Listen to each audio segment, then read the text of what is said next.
OHL podcast class is officially in session. But before I get to that, and I will, I promise, this is all I could muster this week. And by this, I mean a t-shirt on the pod, very uncharacteristic for button down, fuddy-duddy, stick in the mud Farwell, but this is the best I could do. And I did it with some intent, though. I just want to point that out. Our YouTube viewers who are wondering if I've just given up on life, no, I'm not George Costanza in track pants yet.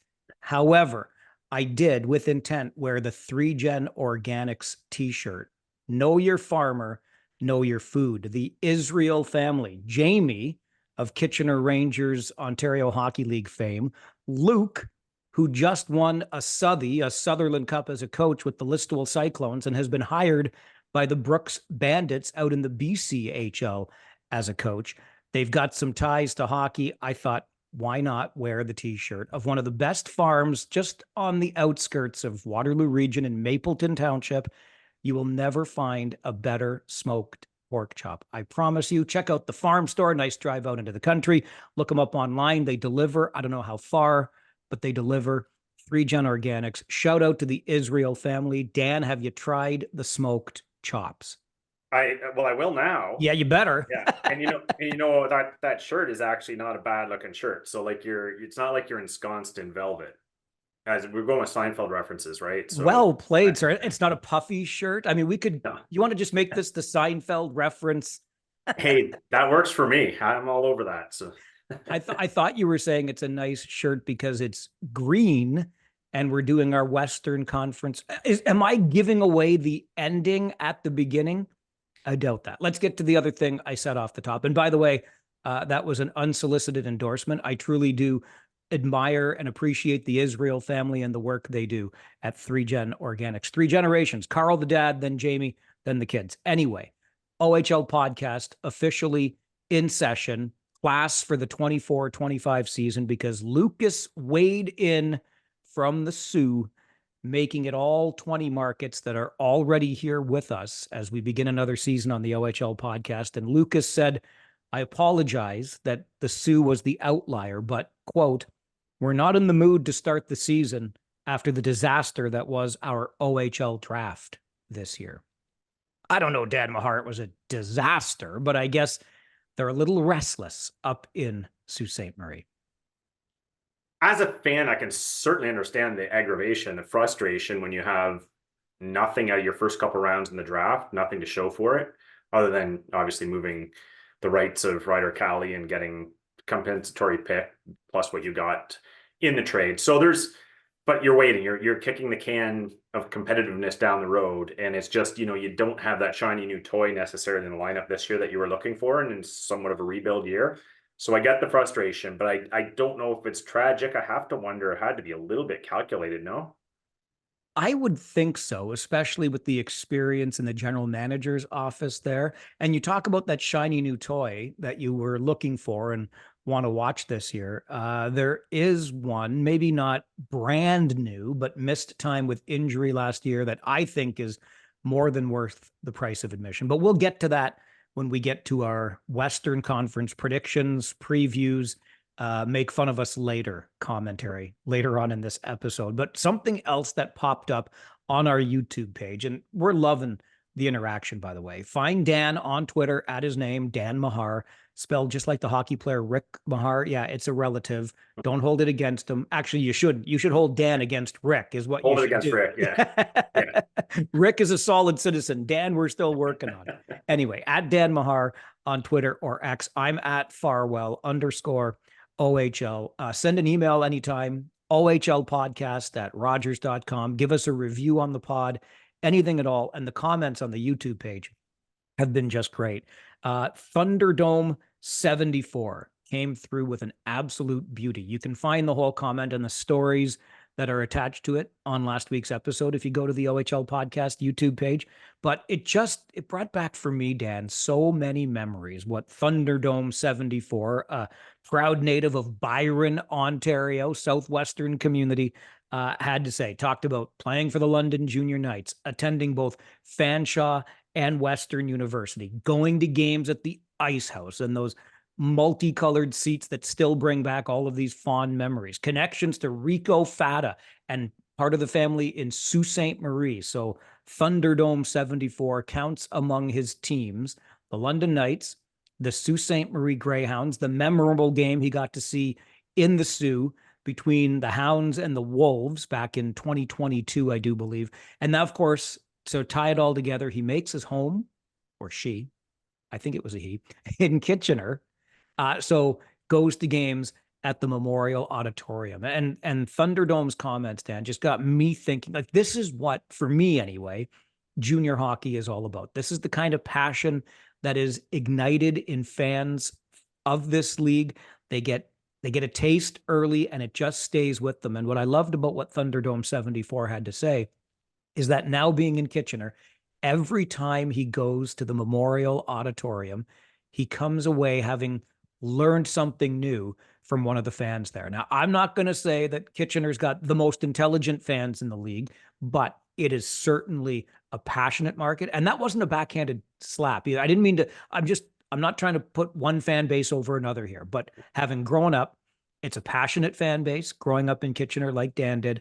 And you're almost always going to find somebody in a seat or walking the concourse that has been there since the beginning in 1963 or very close to that. It's the stuff of tradition. It really is. Friday nights at the Kitchener Memorial Auditorium. So Thunderdome 74 getting all kinds of great stories and running into fellow junior hockey fans because he's also a fan of the Hounds. He's also a fan of the Knights when he's in Kitchener. Makes me think, Dan, about our memories, earliest memories of this league. What comes to mind for you when you think about what really brought junior hockey into your life? Well, I think my first memories of hockey at all were as a really young kid, probably 4 or 5 years old. My parents taking me to games. You see a lot of kids those age bouncing off the seats, going for popcorn, going to the bathroom. I was the one who was riveted on the ice the entire time. And I'm not trying to pat myself on the back. It probably ties into my earliest memories, Mike, where a slap shot of Al McInnes, watching him with a 5-goal game, was seeing that was my first memory of Kitchener Ranger hockey. And it evolved from there into the mid 80s, which were electric in the odd with some of the players that came through in that, and then right into the late 80s as well. But there were just some phenomenal players. Seeing Ron Goodall score 50. Of course, remember Brian Bellows, who was one of the earliest memories as well. Then leading into the Memorial Cup year that the Rangers and Jens went to the overtime in Copps Coliseum. Those were the first 7, 8 years of my hockey life. All that stuff happened. So you can see why I've been a lifelong OHL fan, Mike, but I'm not sure what comes to your mind. Man, it's interesting because you remind me now that we are separated by about a decade age-wise. And that decade, we could go back and look at, we're not a decade apart. How many No, years? No, not even close. We're 5 years. Okay. Half a decade. Yeah. So yeah, anyway, the 80s, you could make the argument. And in fact, it's tough to beat it that was the decade, the best decade so far in the 6 decade plus history of the Kitchener Rangers. And you mentioned that 89-90 Memorial Cup with the Oshawa Generals. My goodness gracious. For me, you talked about being in your seat and riveted. The seat is what comes to mind for me. So going to games with my dad, and it felt like, because we lived in a different part of the city. It's not the biggest city in the world, but when you're a kid and you're getting in the car and driving across town to go to a hockey game, it felt like an event. And then you're going to the arena that's well known as a miniature Maple Leaf Gardens, really, by design. So just an experience. And I remember sitting ice level on the seats there, and I'm not the tallest person, in case you haven't heard me say that before. And not that it made a difference a whole lot, but I would leave my seat up and sit on the edge of it just to try to see a little bit better over the glass. But that's where I liked to be, even though Dad would say, it's not the best view. No, that's where I want to be. And an usher came by one time and said, son, if you sit properly on your seats, I'll give you a bag of pucks. I mean, think about that now. How many times do we make the joke somebody got traded for a bag of pucks? But I'm kidding you not. I sat down on that seat. He brought me a plastic shopping bag full of pucks that had been used in practice. One had the Boston Bruins logo on it. I felt like I had just won the lottery. And that's got nothing to do with what was going on on the ice at the time. I started a little bit earlier than you because I'm a little bit older, but certainly cementing things then through the 1980s. I wish I could remember games and scores like other people can, but I can barely remember what I had for breakfast, and that's the God's honest truth. But so many memories of going to the games. My dad also, it was a colleague of his that used to play the organ when there was an organist at the Memorial Auditorium. And we used to get to go up during intermissions to visit him. And I thought I'm the coolest kid in the city because I get to go into the organist's room at the Kitchener Memorial Auditorium. And then there was a memorable game in Guelph when I was a teenager over at the old Guelph Memorial Gardens. And, you're going into enemy territory. And again, I wish I could remember the score, but it was high scoring. And the Rangers got up huge. And I was making noise. I was probably being obnoxious. I don't know. It's not like I was cursing and swearing, but I got a mouth. I've been known to use it from time to time. And this Storm fan, Platers fan at the time, got so mad at me, and he leaned over and he screamed at the top of his lungs into my ear, "How would you like it if somebody was screaming right beside you?" And I'm like, I think I just went deaf in one ear. Anyway, then the Platers come back and end up beating the Rangers, something like 8-7 or 9-7. It was crazy. But going into Guelph, maybe getting riled up with some Storm or some Platers Guelph fans, and still all in the name of junior hockey. And by the way, to Thunderdome 74, who said that the Ice House still had the saltiest, best popcorn in the league, Peterborough, my friend, at the Peterborough Memorial Center, currently, in my humble opinion, holds the title of best popcorn in the league. So there's my long-winded memories, but not all of them involve what was going on the ice. Although when Jeff Larmer was out there, my favorite player growing up as a kid with the Kitchener Rangers. The Larmer brothers, Steve, like Jeff and Steve, were just dominant. But if I could bring up one more memory, Mike, which is Please. a little inside baseball here, going back to our early hockey memories. I actually believe it was on the yellow benches at the top of the Kitchener Memorial Auditorium as a younger kid that I actually first met you. Yeah, as fans of the podcast may not know, you were a good friend of my older brother's, and Yes. you would go to hockey games and sit up in the bleachers. And one day he let his kid brother tag along with his friends, and there was Mike Farwell, and we were probably one game sitting there simultaneously yelling Sangster to get Rob Sangster on the ice. That was, I believe, where we were first introduced whatever years ago back in the old bleacher days. Excellent memory. See, I can't remember what I had for breakfast. I wish I remembered that better, but I'm glad. I'm glad that happened. I'm glad your brother made the introduction to the kid brother. And here we are today talking hockey together, just not yelling Sangster on the podcast every week. Yeah. Yeah. Yeah. Give us time. And by the way, Sangster, come on the pod. We want to talk Yes. to you. There was a reason us young hockey fans were calling out your name during those days back then. Okay. I think really this is just a way of us delaying, prolonging the inevitable embarrassment that is about to follow.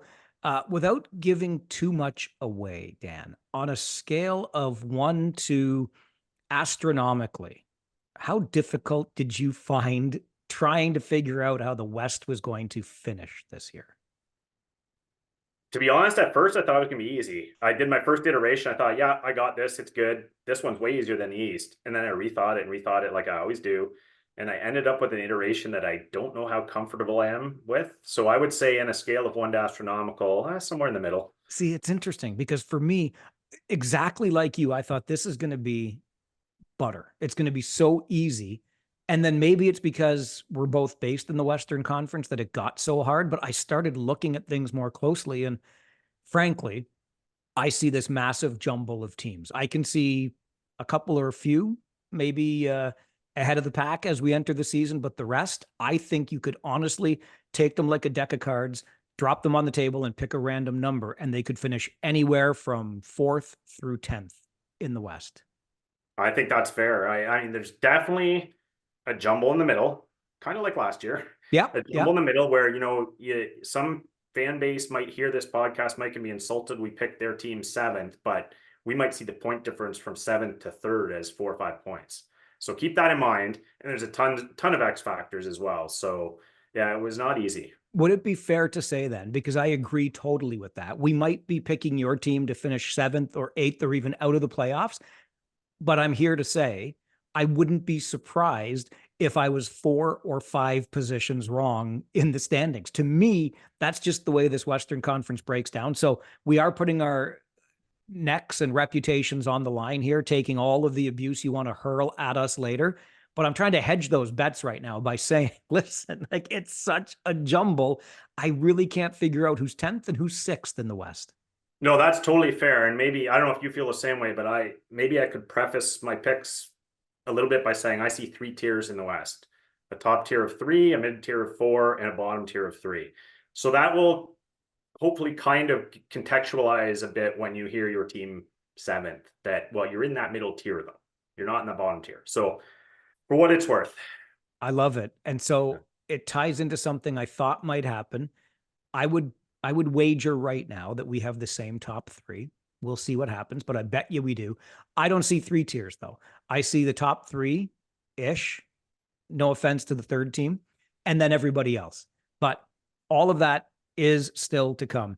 So far this preseason, as we're looking ahead to the regular season, I'll tell you what, I've seen a lot of fights. Is it just me, Dan, or maybe are there more? I mean, I guess it's the typical time where we see it in the NHL too at camps and stuff. Players try to make names a little bit, but I wonder if new commissioner Brian Crawford is looking around going, did I come back into the 1970s and 80s here in the OHL? Is it just me or does it seem to be more?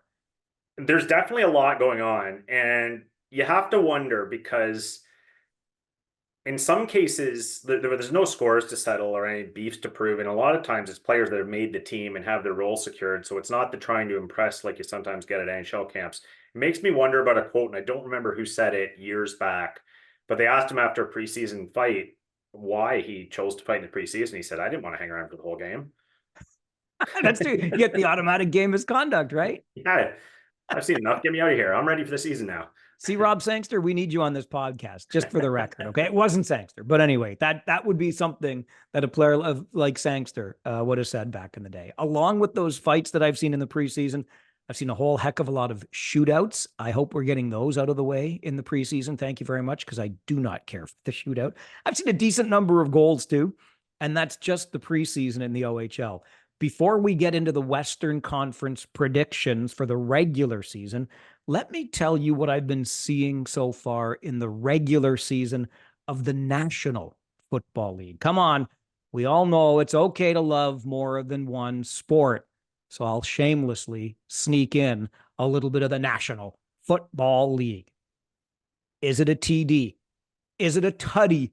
Is it taking it to the house? Whatever you call a touchdown, they matter more at DraftKings Sportsbook, an official sportsbook partner of the NFL. Are you ready to place your first NFL bet? Well, try betting on something simple like a player to score a touchdown. For example, Ezekiel Elliott of the Dallas Cowboys is a plus 1,000 to go to the house to get a tutty versus the Giants this Thursday. Now, remember, those odds are subject to change, but just giving you an idea, just bet on that player to score the touchdown. Ready to do that touchdown dance, that tutty dance, that take it to the house dance of your own then? Score big with DraftKings Sportsbook, the number one place to bet touchdowns. Download the DraftKings Sportsbook app and use code THPN. That's code THPN for new customers to get $250 in bonus bets when you bet just $5 and get 1 month of NFL Plus Premium only on DraftKings. The crown is yours. Okay, Dan, let's do this Western Conference rundown the same way we did the Eastern Conference rundown. And I have virtually zero doubt that we will have 2 different teams to start. Who do you have missing the playoffs this year in the West? Numbers 9, or let's go the numbers 10 and numbers 9 for you, sir. All right. No offense to these markets. Love you both. Number 10, I've got the Owen Sound Attack for a number of reasons, but a lot of talent out the door. Turbulent year last year. Assuming they're going to trade Colby Barlow when he gets returned from the Winnipeg Jets. don't see enough scoring there. A young team, a promising team. I just don't see enough there this year to get them over the hump. And for very similar reasons, Mike, at number 9, I have shockingly, this hurt me to do this, the Sioux Greyhounds. I picking them to miss the playoffs feels stupid to me because they never do. And coaching staff they've got, and they'll probably prove me wrong. But we just mentioned the draft. They had a lot of players out the door this year. Still some question marks around players like Owen Allard. We don't know who's going to do the scoring up there. I mean, they have some pieces, and you know what you're getting out of Justin Kluche. I love Travis Hayes. You got the pair of Brady's, Martin and Smith, who are terrific preseasons, look like they're players. Don't know what you're going to get out of Charlie Schenkel and Ned. Should be solid there, but again, just a little bit too much tumult there in the preseason, and I don't see a lot on that roster to get them over the hump. So Owen Sound 10, Sioux 9 for me, Mike. You can tell that you and me are both fans of this league because we preface, don't get mad at me. I love these markets, etc. The reality is, Dan and I doing a job like this on this OHL podcast have to do that. Well, I guess we don't have to, but it's kind of traditional, right? To make our predictions. So somebody's going to be at number 1 and somebody's going to be at number 10. I told you we would have 2 different teams in Wow. the 9 and 10 positions because I am going to be boring and and maybe daring, I don't know. But I am picking the same 2 teams that missed last year to miss again. And I have them in the same order on the depth chart. I have the Windsor Spitfires still paying for those back-to-back first place finishes and the assets spent in the Shane Wright deal, just not having enough. As much as I love me some AJ Spellacy, as much as I love me some Liam Greentree, as much as I like Greg Walters as a head coach there, they're going to work hard. And yes, the Windsor Spitfires, the only undefeated team in the preseason. I just don't think they have enough top to bottom through that roster to get out of last place last year and into the playoffs. So I have Windsor, where I love to go. Can't wait to go on day 2 of the season for me. Get me some Antonino's pizza. But I've got the Spits in 10th, and I've got the Sarnia Sting in 9th. And again, Sarnia, I look at as that team that really loaded up and went forward a couple of years ago. The rebuild is certainly underway. It's been done well. I like what Dylan Secca has done in Sarnia. I love the way they're coached by Al Letang. Great young team. I think they might be a year away. So young, so much talent, so well coached, not quite there. So I've got Windsor in 10th and Sarnia in 9th. Wow. Well, based on how this has started, I'm going to say one of us is going to be really stupid because we'll see as we go through this, and there's a good chance it's me. But I will raise honestly, I went through so many different lists. And when when I get to the team that I suddenly had in the top 4, and I'm like, well, how? Well, because I got 2 tiers in my Western Conference, Dan Mahar. So we're obviously going to have some different selections moving forward. Who do you have finishing 8th? finishing 8th, I have my hometown Rangers. I toyed with where to place them in this conference. I think there's a reasonable chance they miss the playoffs, but I also think that they've got enough there. They had a great draft of 07s. They've had some unfortunate luck with their 08s with Evan Hedrick out long term, Avery Ansis out shorter term, but still out. Some question marks on that lineup. Still too young. Still likely going to move players. I assume like Matthew Andonovski is the real veteran experience in that back end. They probably want to recoup the assets they can get for him. So I'm assuming he's probably getting traded. Trent Swick's probably the top-notch overager coming back. Likely might shop him too if they get the right price. Jackson Parsons and net though is enough to steal you into the playoffs with the way he can play. And then of course the kids. I just still see the team honestly a little bit soft, a little bit on the weak side physically to get in the trenches with those bigger, more veteran teams. So I got Kitchener at 8. You realize in their final preseason game, there were 3 Rangers involved in fights with the Brantford Bulldogs, right? Yeah, it's a whole lineup thing for me, Mike, and I'll get to this when we talk about London and Saginaw, but it's a whole lineup thing, and I don't think the answer is having two or three guys that answer the bell a little bit. I think it's being able to physically handle the board battles, and that's more what I'm talking about. Okay, so you've got the Rangers in eighth. I have the Owen Sound Attack in eighth for the reasons you mentioned earlier, Dan.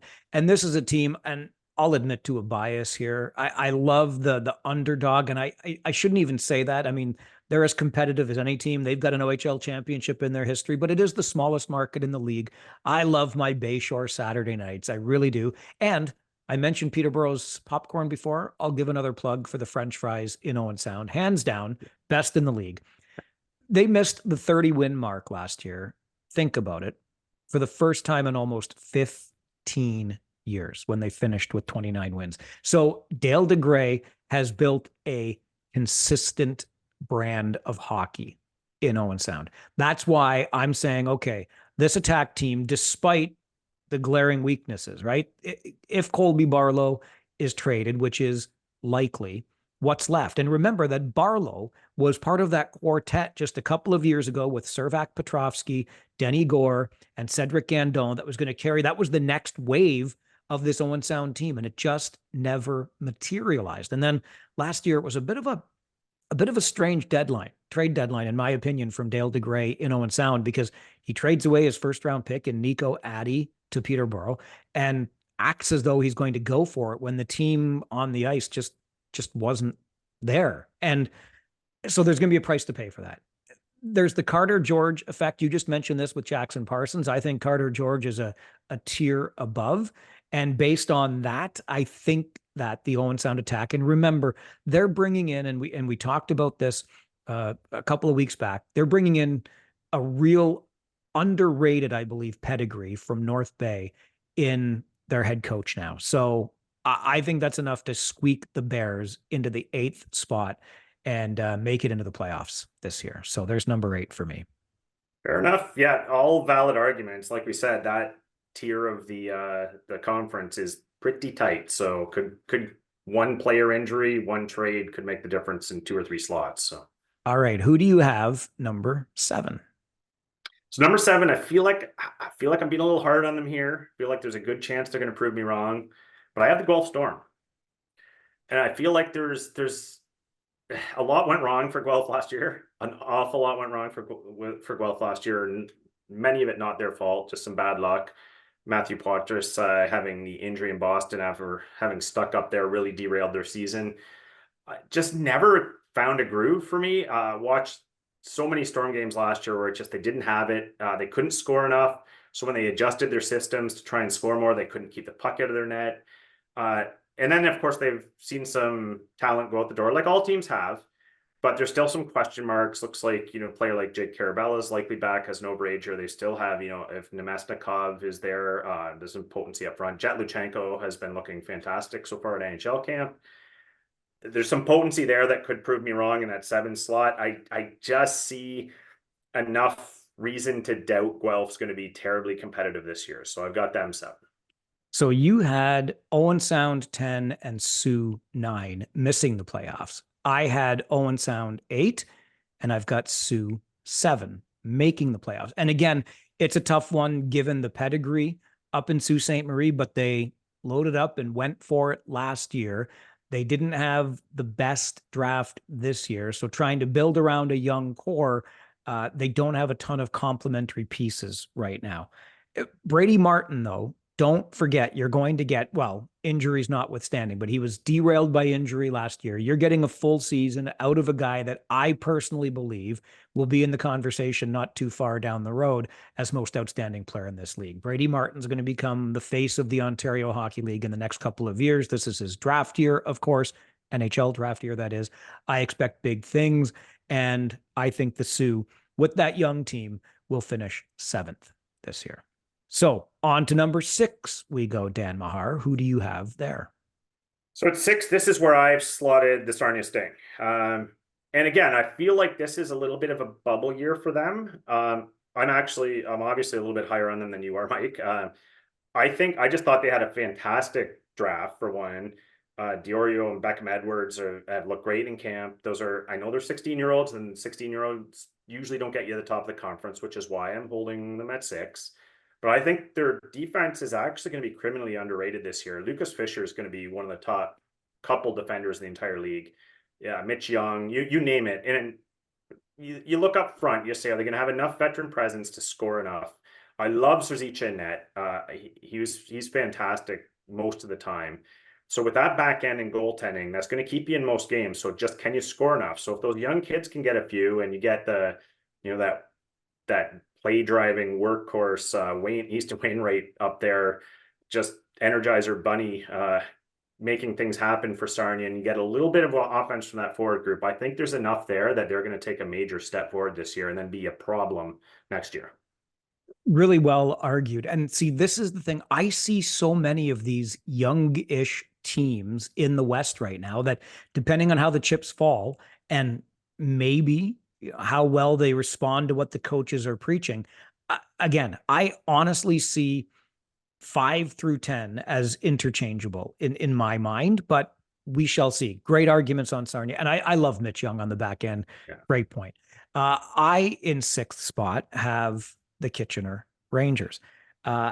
Much like with the Windsor Spitfires, some payback for their go for it years, the Rangers have to pay the piper this year, and they already have, of course, in the Carson Rakoff deal. They're starting to recoup some of those assets. So I think I liken Kitchener to our conversation about North Bay last week. How much can they put in the bank points wise before they run out of steam or move other players, which they are almost certain to do as they recoup those necessary assets? So that's a factor for me. You mentioned Jackson Parsons, definitely gives you solid goaltending. Cameron Reed and Luca Romano are absolutely the real deal, and I expect to see them take some big steps forward this year. And I like the complementary pieces that are there. I love a Luke Ellenis, right? I think the back end's going to be good, certainly as long as Matt Andonovsky is there, etc. Lots of talent, lots of youth, and remember, this was a team that for an entire half season, a full 34 games last year, led the way. It was a one-time or a first-time thing for this coaching staff with UC Ahokas, the first European head coach in the OHL, leading the way. Was it a blip? I say no, and I think this staff knows how to get the most out of its assets, and that's why I slot the Kitchener Rangers into 6th spot. No, also great arguments, Mike. It's tough for me not to look at the, Rakoff, Soft, Brstevich, all the Mishar, all the talent that went out the door, and think there's no way this team can compete. But the one point you made, I would argue not a complimentary piece in Luke Ellis. I think he might be their best forward this year. I think that's a top of lineup piece this year. So could see it happening. Yeah, and you know what? That point on what players do after other players have departed, I think speaks for about 3 or 4 of my teams in the West this year, right? Like even if you want to go back to Owen Sound that you have missing and I have squeaking in, when Barlow is gone and Gandon is gone, I mean, which players are going to be stepping up and how are they going to fit into those roles? How are they going to respond to the additional ice time? So should be really interesting. And that's what made this side so difficult for me. All right. So you have Owen Sound in 10th, Sioux in 9th, Kitchener 8th, Guelph 7th, Sarnia 6th. How about 5th place? Who do you got in 5th in the West? So 5th place, I have the Flint Firebirds.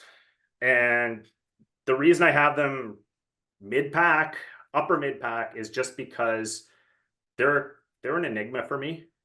I look at their lineup, so they've kind of built towards this year. They made a bunch of trades, and whenever you make so many lineup changes, it's like, well, what do we really have here? It's probably going to take you a month or two to sort of feel out what you are. So all we're doing is looking at the list on paper and saying, well, there's a couple good pieces here and there.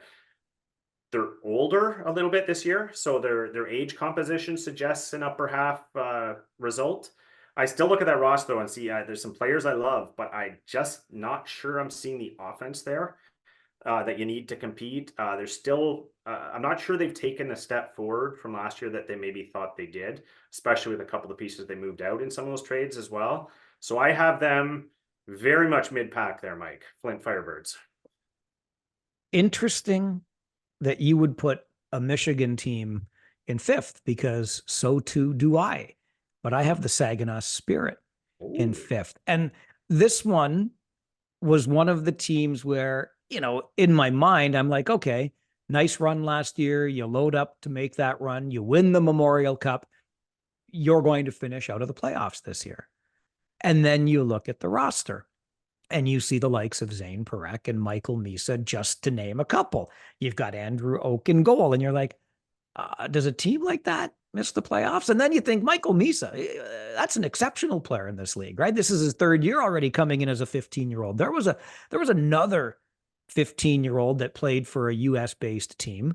And when Connor McDavid was in the league, the Erie Otters were putting up count them, 50 plus win seasons in a row. So I thought suddenly realized that I don't think the Sagan Spirit are going to fall right off the map and miss the playoffs. I also expect with that long run last year and what you learn and the culture that you create, you see some of the other players blossom in more pronounced roles this year. So I have the Saginaw Spirit in fifth, this is getting even more interesting as we go along. So for me, 10 down to 5, it's Windsor, Sarnia, Owen Sound in 8, Sioux in 7, Kitchener in 6, and Saginaw in 5. Who makes our top 4? And will our top 3 match? Well, no. If you're trying to keep these puzzle pieces in place, they most certainly will not. We're close. We're close to getting to that top 4. But first, a reminder that this episode is brought to you by our friends at Better Health. What is something that you would love to learn? Have you ever thought about how, as an adult, you don't make the time to learn new things as often as you'd like? That sense of wonder and excitement is lost in childhood. Well, therapy can help you rediscover that sense of wonder and excitement. And BetterHelp is here to offer convenient and affordable options for therapy. If you're thinking of starting therapy, give BetterHelp a try. Rediscover your curiosity with BetterHelp. Visit betterhelp.com/THPN today to get 10% off your first month. That's BetterHelp, HELP.com/THPN. Okay, Dan, on to the top 4, the upper tier, as Don Cameron always would have called it, the legendary broadcaster with the Kitchener Rangers, the upper tier of the Western Conference. Who do you have at number 4?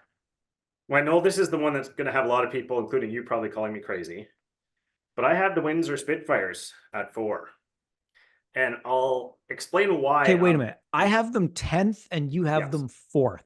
correct. Wow. Okay, one of us. Well, that means they're going to finish 7th, right?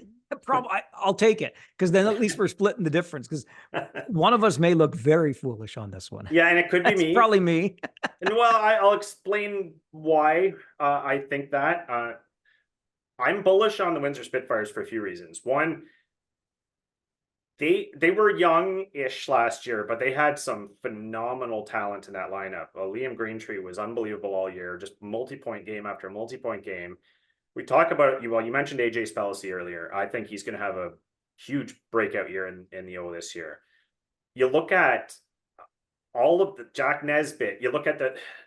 Are you noticing a theme with what I'm saying here? Belchach, who they took number 1 overall. A bit of a theme. These guys are huge. They're monsters. Connor Walton on the back end. I mean, you just like player after player in that lineup is massive, and they're going to be able to play a Greg Walters style.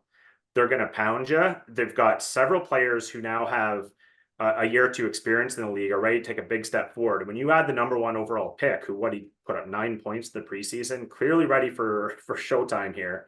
That's adding a dynamic to your lineup that you didn't have last year on top of the experience you're gaining from the other players. And let's not even forget their number 1 import pick, Protas, who's showed up for 1 game, hat trick. I mean, he looks like a player. So you're adding potentially two legitimate top six players on top of the growth you're going to expect from those other players. So I know the questions are going to come in. Well, what about the back end? Do they have enough there? So yeah, I mentioned Connor Walton. I expect a big step forward for him from him. I think Anthony Cristoforo is going to have a big bounce back year. Last year did not go at all how we expected. We expected more from him. I think he knows that. He's going to come back with a vengeance. And then with Costanzo and that, you've got plenty of ability back there. And I think with Greg Walters, you're going to get the physicality in the system as well. So I'm a believer in the Windsor Spitfires this year, Mike. So I've got them 4. Bill Bowler has you on his Christmas card list all of a sudden, the GM there in Windsor, but well argued. I raised an eyebrow earlier, Dan, when you had the Guelph Storm 7th. And I'll tell you why. So this was the team for me. Obviously, I have Guelph 4th. This was the team for me when I just was thinking about the Western Conference. I'm like, who the hell are the Guelph Storm? Like, what were they really last year, other than the team that kind of got burned by Matthew Poitras staying in the NHL and Cam Allen not being healthy, among others, right? But I couldn't figure it out. I'm like, who are the Guelph Storm? And then I start looking around and I see a Jet Luchenko, who I love. I see a Jake Carabella, who I love.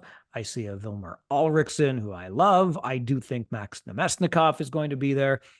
And all of a sudden, you're seeing as formidable a top 6 coming together as you would with any other team. And with Corey Stillman behind the bench, he's going to bring the most out of those forwards. I love Ryan McGuire's game. I love Charlie Paquette's game. I think Gillespie is solid in goal. So a healthy Cam Allen that returns to his earlier OHL form is a bit of a wild card for me, but I don't dislike the blue line a whole heck of a lot. So I ask you this, Dan Mahar, why not the Guelph Storm in 4th place? For me, it's a team that when I started looking at it, and I know we're talking about it on paper, but gosh, why not? With that kind of offensive firepower, potentially, I'm going to put them up there in the upper echelon of the Western Conference at number 4. Well, I will answer your question, Mike, about why not the Guelph Storm. Because Jet Luchenko is going to make the Philadelphia Flyers. Stop it. I'm kidding. I'm kidding, Guelph. Calm down. Calm down. All right. On to number 3. Who you got? This is where I have a Saginaw spirit, Mike. And toyed with this one for a while too. And yeah, you expect a big drop off when you see a team win a championship and a lot of players go out the door, including the ones they acquired at the deadline, getting Josh Bloom back, having Owen Beck, these pieces that made them dynamic.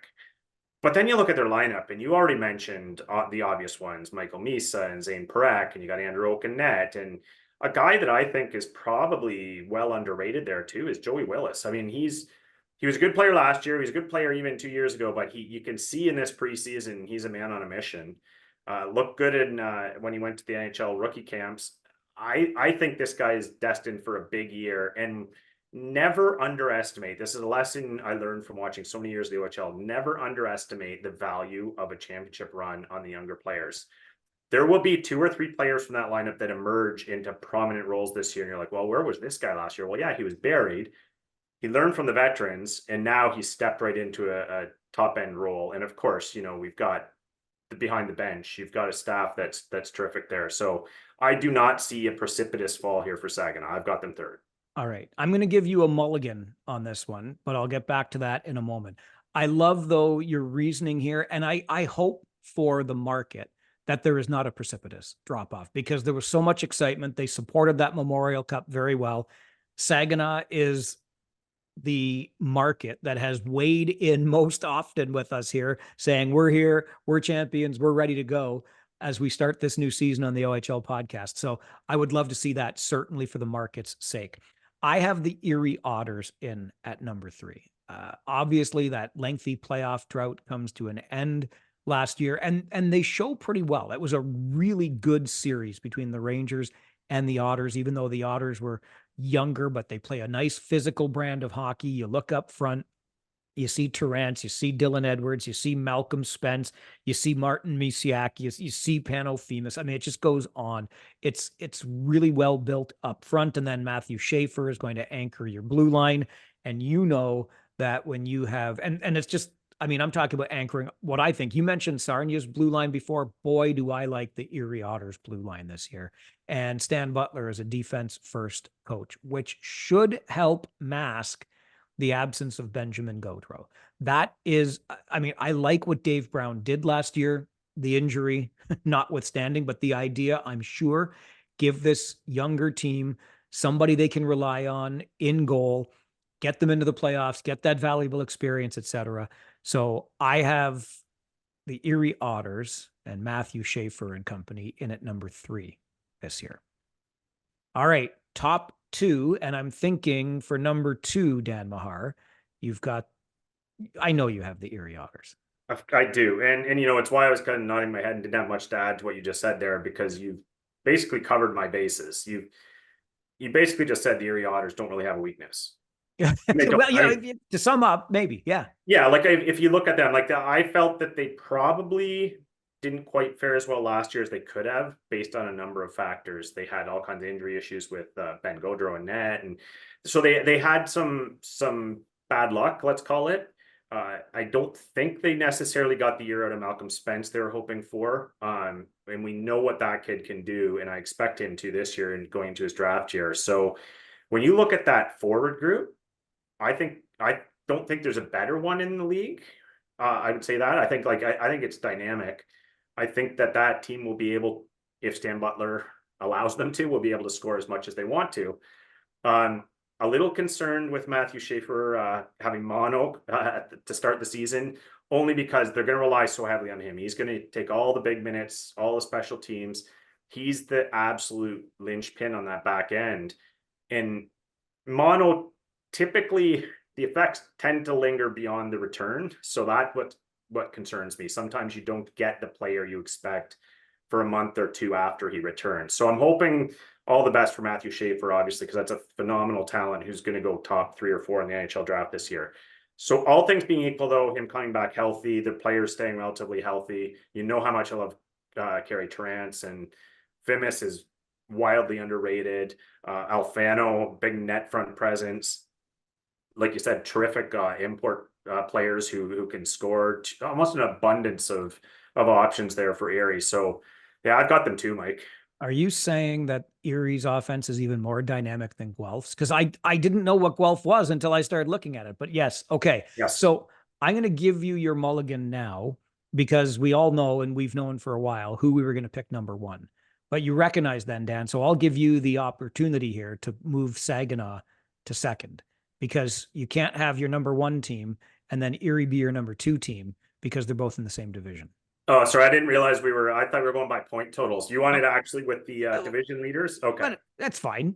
All right. No problem. So I went by point total. So I think Erie will have the second highest point total. Yeah. Okay. All right. So I'm just going to give you, I'm making my notes here. If you're looking at me on YouTube wondering why is he looking down, I'll give you the little arrow flipping between the two teams. So Saginaw will slot second, but have fewer points than the Erie Otters. Absolutely fair. And I should point out, since you brought that up, I've done my rankings for both East and West based on slotting into, right? So I'm not positive my second place team, the Flint Firebirds, will have more points than the Erie Otters, but they're going to finish second, because I think the Flint Firebirds are going to win that West Division. And I see you laughing at me, Dan Mahar, and you go right ahead. And you over there in Saginaw, and you over there in Guelph, like, you're all laughing. All the markets are here. 19 markets are laughing at me now. No, all 20, because even my friends in Kitchener are laughing at me. For whatever reason, I believe you called them an enigma earlier, and I get it. The biggest enigma for me, and I already mentioned Owen Sound's trade deadline last year that made me raise an eyebrow. Well, what was Flint's trade deadline last year? Like, did they go for it? Because they had done such a good job prior of accumulating picks and building assets. And what I think gets overlooked, because we can ask those questions and we can wonder what the heck was going on in the GM's office and why they did what they did at the deadline. But what I think we've forgotten is that they had a pretty strong second half, started to tail towards the very end. But I think that this team is responding to what Paul Flash as head coach is preaching. And so give them a full season. I like when they go out and do what Flint did and make your acquisitions in the summertime. So you're getting 68 games with the players you brought in. Some questions about who's coming back, but if they do, I like the way this team looks up front. I really like the way it looks in goal. I think Day might be a little bit underrated as a goaltender. So I've got the Flint Firebirds already making that statement, carrying through and winning the West Division, making it the other Michigan team to say, hey, over here down I-75, we're here to play some OHL hockey this year too. Yeah, and good arguments, Mike. I love Flint. Have had great times in Flint, and arguably their best fan base of our podcast as well. Terrific fans in Flint. So I have no issue with that call predicting them. I'm just concerned if there's enough goals there to win that division. Yep, and absolutely fair. It's going to be interesting. I think the balance of power, though, overall is Eastern Conference, but in the West, I think, and you just ran down all the reasons that Erie's probably going to score a bunch. I think the Midwest, although you've made a very strong case for Windsor in the West Division and Saginaw as well, but I think Flint's going to fill the net pretty regularly. They're going to love them there at the Dort. So no surprise at all. And I think anybody who's even a casual observer of this league, Dan, knows that the defending Ontario Hockey League champions are basically saying, come and get it. We dare you. Yeah, I probably won't spend a whole lot of time on this, Mike, just because it probably doesn't matter. Um, I think it was probably we had this cast in stone at the end of last year. I haven't found any compelling arguments from anyone to suggest there's any team that can match what London's going to be able to throw at them this year. I mean, that defense core is going to be a nightmare for other teams, both with size and skating ability. And I believe they're going to probably their fifth, sixth D-man, they're going to lean towards bigger kids that can play a role and pound. We know what they get up front. When Easton Cowan comes back, that's probably going to be your league MVP again. You've got just so many options in that line. And the thing that people sometimes don't account for when they look on paper too and say, well, yeah, but they lost. They just reload, and players come into that lineup, and you look at Johnson in the preseason. There's a guy who was kind of under the radar previously and just comes out of nowhere, and who knows, might score 30 or 40 this year. So they always have those players coming in and out of the lineup interchangeably, and they don't sit long on problems. They find solutions by improving the players or bring in someone who's going to solidify that position. So I just find that's a really fortified lineup.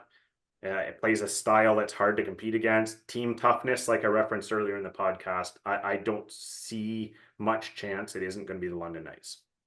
So much like you, I didn't think it required a whole lot of explanation. We all saw the London Knights last year. We all know what the organization is all about. And over the last quarter century, virtually unparalleled in junior hockey clear across the country.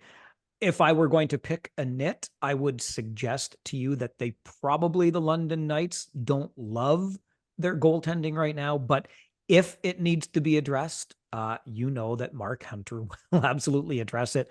And the only note I wrote down as far as the London Knights go, beyond that, if I was going to pick the nit, is that this is Easton Cowan's league and the rest of us are just playing in it and or watching it. So when he is returned, and I suspect he will be, it's going to be the London Knights, maybe even wire to wire, rack up another 50 wins or more, and likely, although it'll be interesting, but likely a back-to-back OHL championship. We shall see. But I too have London number 1.